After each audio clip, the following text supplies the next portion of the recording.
আমার এই ছোট্ট জীবনে আমি অনেকের সাথে মেলামেশা করে আসছি, অনেকের সাথে আমার পরিচয়। আমার অনেক বন্ধু বান্ধব ছিল এবং আছে, অনেক আত্মীয় স্বজন অনেকে আছে। অনেকে হয়তো আমার এই ফেসবুকে আমার অনেক কন্টেন্ট আপনারা দেখে। আমি আপনাদের উদ্দেশ্যে একটাই কথাই বলবো, যদি কখনো আমার কোনো কথাই যদি আপনারা মনে কষ্ট পেয়ে থাকেন, যদি আমার এমন কোনো কন্টেন্ট কিংবা আমার এমন কোনো স্ট্যাটাস যদি আপনাদের হার্ট করে থাকে, তাহলে ডেফিনেটলি আপনারা আমাকে অবশ্যই ক্ষমা করে দিবেন। কারণ তো জানেন, মানুষের হায়াত মত কিন্তু মানুষের কোনো বিশ্বাস নেই। আমি এখন এখানে কন্টেন্ট ক্রিয়েশন করতেছি, আমি যে বাসায় গিয়ে কন্টেন্টটা যে আপলোড করব সেই সময়টুকু আমি পাবো কিনা আমি জানি না।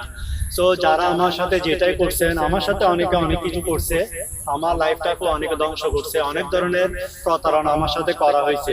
আমি সবাইকে মন থেকে ক্ষমা করে দিয়েছি। আপনারা যদি পারেন, আমার কোনো ভুল ত্রুটি যদি আমি যদি আপনাদের সাথে করে থাকি, তাহলে আপনারা অবশ্যই আমাকে ক্ষমা করবেন।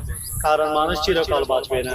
আপনি যদি আমাকে ক্ষমা না করেন, তাহলে আমার মহান আল্লাহ পাকও আমাকে ক্ষমা করবে না। সেম, আমিও যদি আপনাকে ক্ষমা না করি, তাহলে আল্লাহ পাকও আপনাকে ক্ষমা করবে না।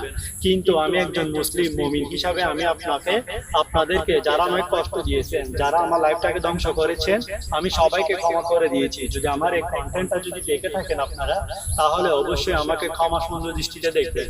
আসসালামু আলাইকুম ওয়া রাহমাতুল্লাহি ওয়া বারাকাতুহু।